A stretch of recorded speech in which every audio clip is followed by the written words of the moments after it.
कह रहे थे हम चाइना को आंख दिखाएंगे और पड़ोसी मुसलमान को आंख दे रहा। आपने शिमला का सवाल किया, अब मुझे अफसोस हुआ कि मार्केट में मुसलमान गिना जा रहा और एक एक शॉप गिना रहा था कि मस्जिद हो, मदरसा हो, खानका हो, ईदगाह हो, कब्रिस्तान हो, अगर वो इल्लीगल है, रियली अगर गैर कानूनी है वाकई, तो उस पर कार्रवाई बिल्कुल होनी चाहिए, चूंकि इस मुल्क में कानून का राज होगा। लेकिन सवाल यह पैदा होता है कि कानून के राज में सड़क पर एक गिरोह बैठकर कैसे कह रहा है कि मैं तोड़वाऊंगा या मैं तोड़ूंगा, या नहीं तोड़ोगे तो मैं तोड़ दूंगा, इत्यादि इत्यादि। एक के मस्जिद हम तोड़ेंगे या तुम तोड़ो जल्दी, नहीं तो हम सड़क खाली नहीं करेंगे। दूसरा सवाल उठाया कि यहाँ डेमोग्राफी चेंज हो रहा है, यहाँ मुसलमानों की जनसंख्या बढ़ रही है। ये कौन सा मुद्दा है? अब ये मुद्दा भी लोग उठाएंगे। तो 3 नेताओं का यह बयान आ चुका है कि यह मस्जिद अवैध है और इस पर बुलडोजर चलेगा। झूठ, टोटल झूठ, फैब्रिकेटेड, एंटी मुस्लिम, एंटी इस्लाम एक पूरा नैरेटिव बिल्ड किया जा रहा है पूरे देश में। जबकि वक्फ बोर्ड के वकील का बयान आया है कि कतई हम हारने वाले नहीं हैं, हमने सारे तथ्य रख दिए हैं और कानून सम्मत सब कुछ हुआ है। लेकिन चूंकि वोट धर्म के नाम पर मिलता है तो तमाम पार्टियां धर्म को ही अपनाने में लगी हैं। सो सेकुलर पार्टियां भी ऊहा-पोह की स्थिति में खड़ी हो गई हैं। वो भी कभी सॉफ्ट हिंदू, कभी नर्म हिंदू, कभी गर्म हिंदू, इसी चक्कर में वो फंस के रह गई है। उन्हें भी कई बार लगता है यार हिंदू की तरफ जाएं कि मुसलमान की तरफ जाएं, कि सिख की तरफ जाएं कि दलित की तरफ जाएं तो कहां जाएं? वोट सबसे ज्यादा कहां मिल रहा? आपके लिए खतरा बेरोजगारी नहीं है, आपके लिए खतरा मुसलमान है वो। लेकिन जब वोट की लाइन में वो लगते हैं तो उन्हें बताया जाता, खबरदार बिजली पानी के चक्कर में मत पड़ना, चाहे पहले इन मुल्लाओं से निमट लो, नहीं तो देश में बचेगा। और देश इतनी बड़ी चीज है कि देश नहीं बचाओगे तो फिर करोगे क्या? तो ये राष्ट्रवाद, जो फर्जी राष्ट्रवाद है, एंटी मुस्लिम नैरेटिव बिल्ड करके आप नेशनलिटी सिद्ध करते हैं। राष्ट्रवाद सिद्ध करने के लिए कोई जरूरी नहीं है कि किसी के खिलाफ तलवार खींच के बताया जाए, और कानून सरकार को वो सारे अधिकार देता है कि वो किसकी रक्षा कैसे करेगा। तो फिर गौ की रक्षा करने के लिए अलग आदमी, मंदिर की रक्षा के लिए अलग, मस्जिद तोड़वाने के लिए अलग, मियाँ जी को मारने के लिए अलग। पुलिस इसमें कहीं नहीं है, पुलिस इसमें पीछे है। ये नई टीम जो डेवलप हुई है, आगे आई है अलग अलग नामों से, ये भारत के संविधान के लिए खतरा और चुनौती है। इमरान प्रतापगढ़ी राष्ट्रीय अध्यक्ष, बाप रे बाप, इतना बड़ा पद है उनका, अल्पसंख्यक मोर्चा। इमरान प्रतापगढ़ी को मुख्यमंत्री सुखविंदर सिंह सुक्खू को फोन करके कहना चाहिए कि क्या तमाशा आप कर रहे हो? क्या मुसलमान को कहीं रहने का अधिकार नहीं है? कोई वो विदेशी है क्या? कोई रोहिंग्या है क्या? कोई बांग्लादेशी है क्या? कोई पाकिस्तानी है? देखिए, लगातार कई वर्षों से हम लोग कई कार्यक्रम दिल्ली में कर रहे हैं। अभी पिछले दिनों राजा राम मोहन राय हॉल ITO पर हमने एक कार्यक्रम किया था, और उस कार्यक्रम में हमने भारत के प्रधानमंत्री से मांग की थी कि जो प्रिवेंशन ऑफ एट्रोसिटी एक्ट है 1989 वाला, उसमें हम मुसलमानों को भी आप शामिल कीजिए। चूँकि जो हालात 80 के दशक में दलितों के थे, उससे भी बुरे हाल अब मुसलमानों के हैं। लेकिन मसला ये है कि हम जिस सरकार से मांग कर रहे हैं, उस सरकार के सहमति से या उस सरकार की शह पर ही ये पोलराइज करने की जो कोशिशें मुल्क में हो रही हैं, उसमें सरकार की मौन सहमति और स्वीकृति है। तो वो सरकार भला कॉमनल टेंशन को कम करने के लिए कोई कानून क्यों बनाए, जब कॉमनल एजेंडे पर काम करने से ही वोट मिल रहा है। अफसोस की बात यह है, इस मुल्क में देश के बहुसंख्यक मतदाता कॉमनल इशू पर वोट डालते हैं, कॉमन इशू पर वोट नहीं डालते हैं। अगर वो रोजी रोटी, पढ़ाई लिखाई, दवाई कमाई, सड़क बिजली पानी पर वोट डालते तो आज सारे पॉलिटिकल पार्टियां जो है वो इसी मुद्दे पर आपस में तू मैं करती और इसकी क्वालिटी भी अच्छी होती। लेकिन चूंकि वोट धर्म के नाम पर मिलता है तो तमाम पार्टियां धर्म को ही अपनाने में लगी हैं। सो सेकुलर पार्टियां भी ऊहा-पोह की स्थिति में खड़ी हो गई हैं। वो भी कभी सॉफ्ट हिंदू, कभी नर्म हिंदू, कभी गर्म हिंदू, इसी चक्कर में वो फंस के रह गई है। उन्हें भी कई बार लगता है यार हिंदू की तरफ जाएं कि मुसलमान की तरफ जाएं, कि सिख की तरफ जाएं, कि दलित की तरफ जाएं तो कहां जाएं? वोट सबसे ज्यादा कहां मिल रहा? जैसे आपने देखा होगा कि जो पशु के व्यापारी होते हैं, वो पता लगाते हैं कि किस नस्ल की गाय या किस नस्ल की भैंस ज्यादा दूध देती है, उसी की खरीदारी वो करते हैं। वैसे ही पॉलिटिकल पार्टियां जो है उस मुद्दे पर ज्यादा जोर देती हैं जहां से वोट ज्यादा आता। तो देश के लोगों से मेरी विनती है कि वोट आप अपने बाल बच्चों के उज्जवल भविष्य के नाम पर दो, वोट आप चमचमाती सड़क के नाम पर दो, वोट आप 24 घंटे सस्ती बिजली के नाम पर दो, वोट आप स्वच्छ शुद्ध पेयजल के नाम पर दो, वोट आप जल निकासी के नाम पर दो, वोट आप रोजगार के नाम पर दो, वोट आप अच्छी शिक्षा के नाम पर दो, वोट आप अच्छे स्वास्थ्य व्यवस्था के नाम पर अगर दोगे तो इस मुल्क में ये भगवाधारी और फलाधारी और जितने धारी हैं ये सब बेकार हो जाएंगे। लेकिन जब वोट आप धर्म के नाम पर दोगे, आपके लिए खतरा बेरोजगारी नहीं है, आपके लिए खतरा मुसलमान है, आपके लिए खतरा दिल्ली जैसे शहर में जो महानगर ही नहीं है बल्कि देश की राजधानी है, यहाँ 50 ऐसी कॉलोनियां हैं, मुंडका विधानसभा, किरारी विधानसभा, मंगोलपुरी विधानसभा, बुरारी विधानसभा, आप संगम बिहार में चले जाओ विधानसभा, आप देवली विधानसभा, आप इस तरह से इधर आप मुस्तफाबाद की तरफ चले जाओ, इधर आप जिधर भी आउटर में आप जाओ, सड़कें चलने के लायक नहीं है और घुटनों और ठौनों बल पानी भरा हुआ है। तो जल भराव से ऊहापोह है। कम किरारी विधानसभा में 8 लोग 15-20 दिनों में बिजली करंट लगने से मर गए, मगर उनका मुद्दा नहीं है मरने को, वो मर गए, बिजली उनको मतलब वो करंट लग गया इसलिए कि वो उनके घर में पानी जम गया था वो। लेकिन जब वोट की लाइन में वो लगते हैं तो उन्हें बताया जाता है खबरदार बिजली पानी के चक्कर में मत पड़ना, चाहे पहले इन मुल्लाओं से निमट लो नहीं तो देश में बचेगा। और देश इतनी बड़ी चीज है कि देश नहीं बचाओगे तो फिर करोगे क्या। तो ये राष्ट्रवाद जो फर्जी राष्ट्रवाद है, एंटी मुस्लिम नैरेटिव बिल्ड करके आप नेशनलिटी सिद्ध करते हैं। राष्ट्रवाद सिद्ध करने के लिए कोई जरूरी नहीं है कि किसी के खिलाफ तलवार खींच के बताया जाए। राष्ट्रवाद सिद्ध करने के लिए एपीजे अब्दुल कलाम भी तो आप बन सकते हैं कि आप पाकिस्तान और चाइना जैसे देश को भी आंख दिखाने के लायक हो सके। आप पड़ोसी को ही आंख दिखा रहे हैं, कह रहे थे हम चाइना को आंख दिखाएंगे और पड़ोसी मुसलमान को आंख दे रहा। आपने शिमला का सवाल किया, अभी एक चैनल में ग्राउंड रिपोर्ट में देख रहा था, वहां एक अंसारी टेलर, बहुत बड़ा टेलर है, हिमाचल के कई बड़े शहरों से बड़े बड़े रईस और रईस घर की औरतें और नौकरशाह और कई राजनेता उनके यहां कपड़ा सिलाने जाते हैं। अब उसमें यह दिखाया जा रहा था कि इसके आने के बाद यानी 25 साल पहले यह अंसारी टेलर आया और इसके आने के बाद इस पूरे मार्केट में धीरे धीरे मुसलमानों का वर्चस्व हो गया।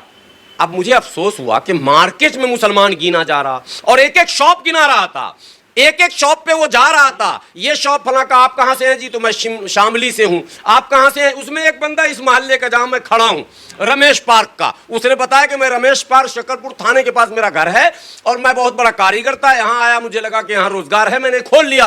तो जो लोग राष्ट्रवाद की बात करते हैं वो लोग मन से, यानी महाराष्ट्र नवनिर्माण सेना के नेता का नाम आपने सुना होगा, जो उत्तर प्रदेश और बिहार के मजदूरों और तमाम लोगों को मारपीट के भगाता था, तो वहां राष्ट्रवाद नहीं है। शिमला में बिहार का, उत्तर प्रदेश का, दिल्ली का, राजस्थान का बंदा जा नहीं सकता है। ये कौन सी राष्ट्रवादिता आप पढ़ा रहे हैं। और अगर चला गया और मुसलमान ही उसमें ज्यादा चला गया और वो नाई का काम कर रहा है, वो दर्जी का काम कर रहा है, वो जूते चप्पल बना रहा है, वो कचरे चुन रहा है, वो आपकी सेवा कर रहा है, तो भी आपको बुरा लग रहा। आप चाहते क्या भाई। ये सब मस्जिद की आड़ में हो रहा है। नहीं, अब मुद्दा असल क्या है, मस्जिद कोई मुद्दा था ही नहीं। हुआ ये कि शिमला के करीब एक गांव है जहां कोई 2 नौजवानों में झगड़ा हो गया और झगड़ा में मुस्लिम नौजवान ने शायद मारपीट चक्कू को चला दिया, क्या हुआ, और वो फरार हो गया। वहां से फरार होकर वो इसी मस्जिद में आकर छुपा हुआ था। इनको ही मुद्दा मिला कि मस्जिद जो है वो अपराधियों के छुपने की जगह है। ये मुद्दा इन्होंने उठाया और धरना प्रदर्शन शुरू किया। अब वो जो जमीन है, देखिए नेताओं के बयान, मुसलमान तो अब लगभग समझ रहा है इस बात को, नेताओं के बयान में कितना कंट्रोवर्सी है। वो जमीन जो है मस्जिद की, वो वक्फ बोर्ड की जमीन है और वो 1947 से ही कंटिन्यू वक्फ बोर्ड की जमीन, हालांकि 1850 में वो मस्जिद बनी हुई है, 1947 से है, 55 में उसका दर्ज इंदराज है, तमाम अमेंडमेंट के बाद भी वो वक्फ बोर्ड में कंटिन्यू है। विवाद फिर क्या है, एक मंत्री ने कहा कि वो तो हमारी जमीन है, सरकार की जमीन है, इलीगल मस्जिद है वो।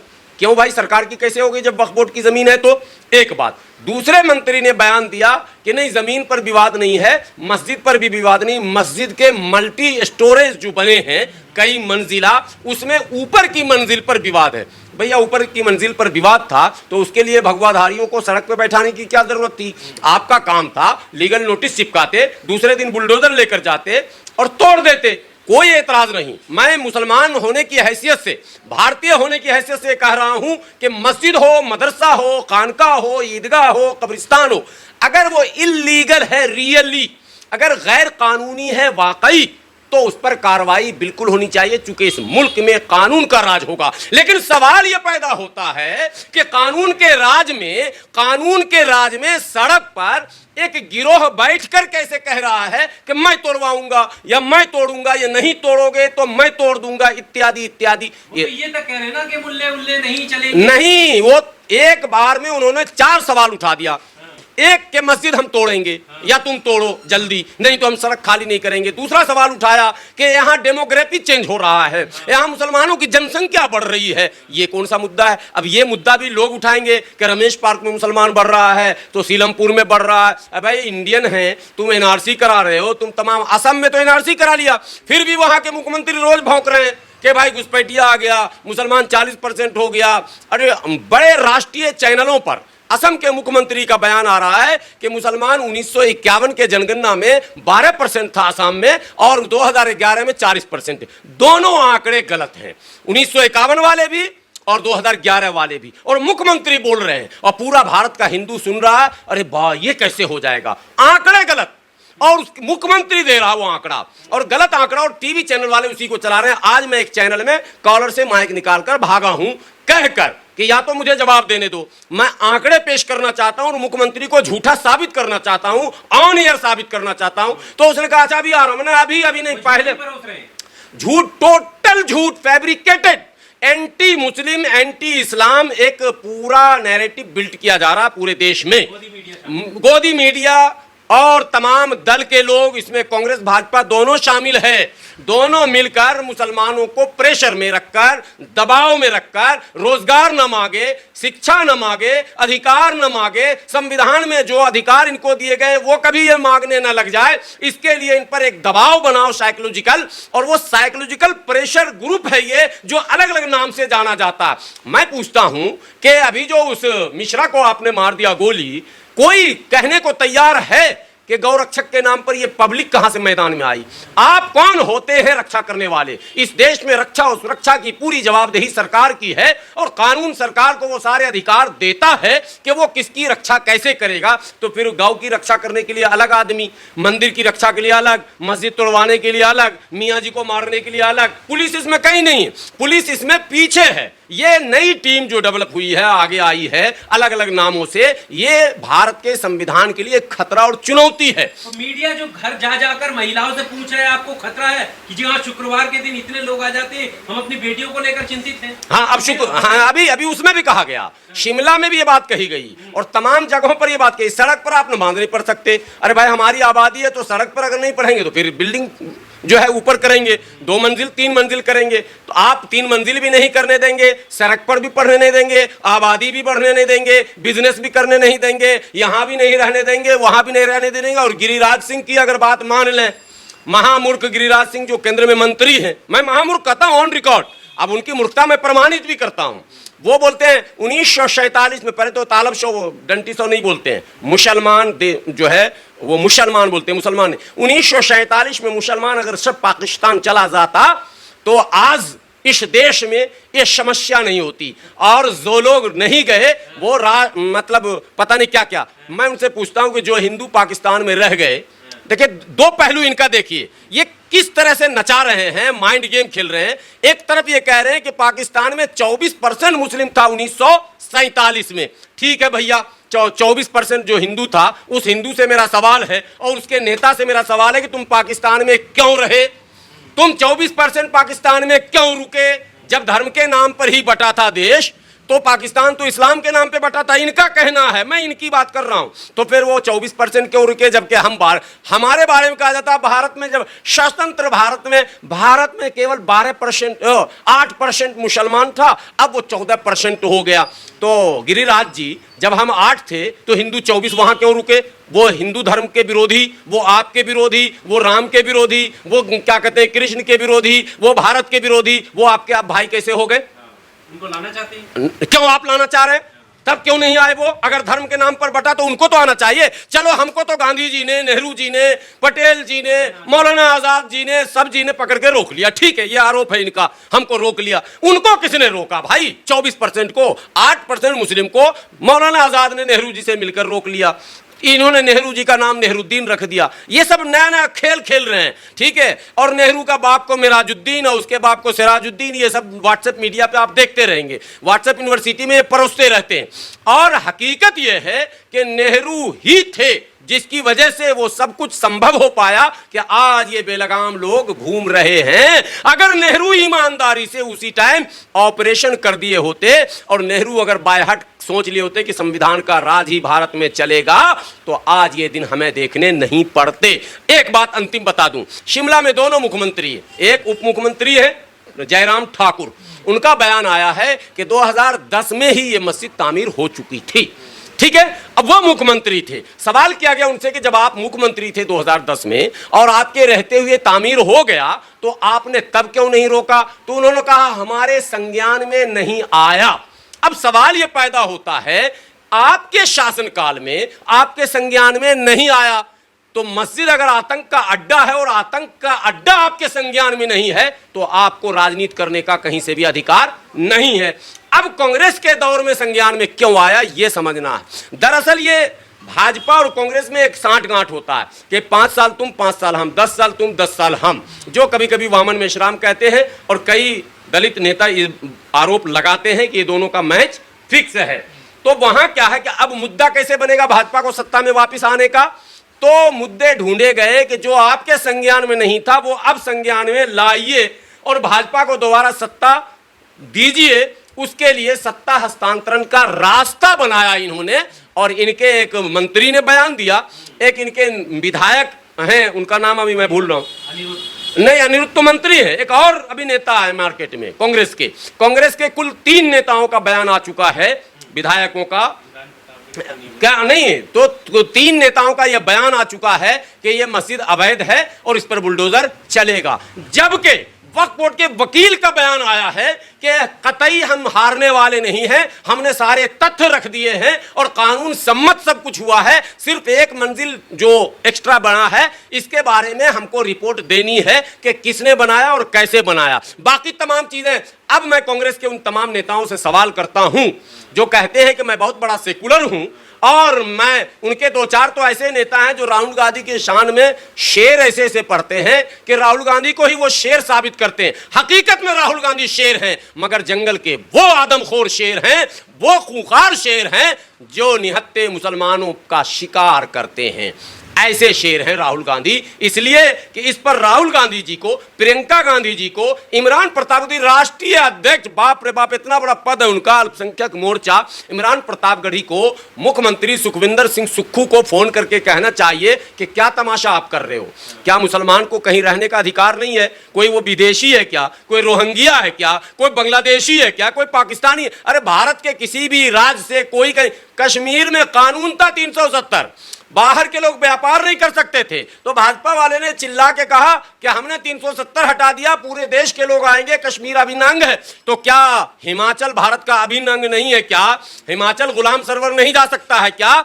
ये सवाल भी का जवाब भी उनको देना चाहिए। और वो मीडिया वाले चाटुकार जो एंटी मुस्लिम नैरेटिव फैलाने में लगे हैं, वो जा के जो माइक लगा रहे हैं मुसलमानों से, उनसे भी ये सवाल होना चाहिए कि भाई मुस्लिम दुकान होना क्या अपराध है क्या? मतलब हम सैलून नहीं खोल सकते, हम बाल नहीं काट सकते, हम कपड़े नहीं धो सकते, हम कपड़े नहीं सिल सकते, हम देश की सेवा नहीं, अरे हम ही हैं सेवक असल, हम ही आपको ज़ेब व ज़ीनत देते हैं। करोड़ों की गाड़ी पर आप आते हो, पंचर होने के बाद एक कदम न चल पाओगे, हम ही अब्दुल पंचर वाले कि हम आपको फिर दोबारा चलने लायक बना देते हैं। इसलिए ये बकवास बंद होना चाहिए मुल्क में। संविधान सबको न्याय के साथ विकास का मार्ग प्रशस्त करने का अनुमति देता है, इसलिए संविधान सम्मत राज होना चाहिए और इसके लिए दलितों और मुसलमानों को मिलकर प्रयास करना चाहिए। और दलित संगठनों को मैं आह्वान करता हूं आपके चैनल के माध्यम से कि वो सड़क पर उतरकर इसकी आवाज उठाएं कि असंवैधानिक बयान मुख्यमंत्री क्यों दे रहे हैं।